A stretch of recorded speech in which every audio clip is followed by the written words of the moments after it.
Honorable Speaker, I just want to add my voice to this important debate.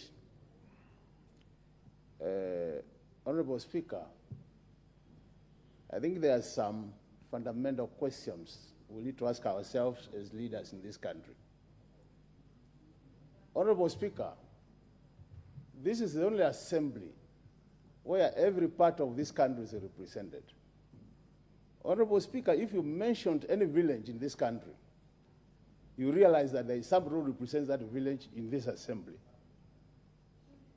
That being a fact, Honorable Speaker, it means that as we approach issues, we must realize that the issues we discuss here must be issues of public interest. When we discuss issues here, honorable members, it must be issues which promote public interest. First question, the demonstrations on Monday, were they constitutional?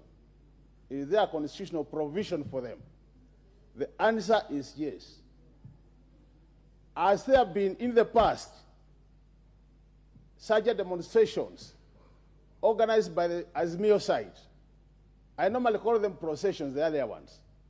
There have been so many, above 20 honorable members. Have they been peaceful? The answer is yes. Why have they been peaceful? They have been peaceful, honorable members, because the police provided security instead of coming up and becoming brutal to the wananchi. So the reason why we have a problem with the Monday demonstrations is because the policemen, who we do provide budget for every year, or we pay their salaries every month, instead of protecting the public, ended up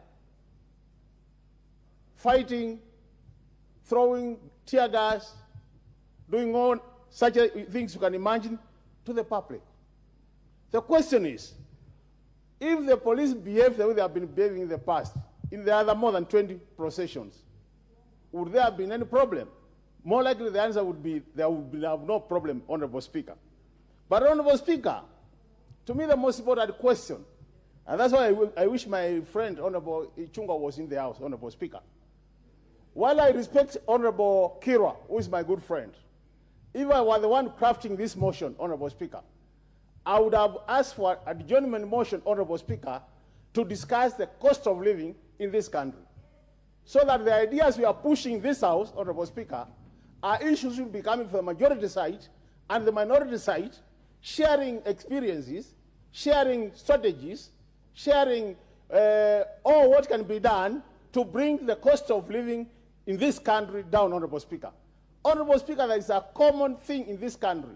Whether you are in Azimio, whether you are in Kenya Kwanza, every Kenyan is complaining about the cost of living. How I wish we are spending these 2 hours to discuss what strategy we can use to make sure that the cost of living for the Kenyans is brought down, Honorable Speaker. And Honorable Speaker, that's why I get very, at times, concerned as a Kenyan. I'm a leader in this country, and by the same time, I'm also a Kenyan. You realize, Honorable Speaker, the kind of energy, the kind of figure, the kind of zeal we use in this House in mentioning individual names, which don't add up an additional plate to our tables. It concerns me.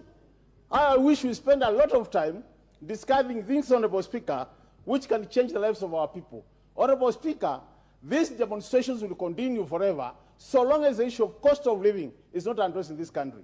So if we want a solution, Honorable Speaker, let the majority leader and the minority leader lead their troops to discuss the cost of living in this country and see how we can bring it down. It could be a budgetary provision, it could be another way, but at the end of the day, it must be brought down, Honorable Speaker. Honorable Speaker, thank you very much for the time you've given me. Oyembaya, followed by the Honorable Bensouda.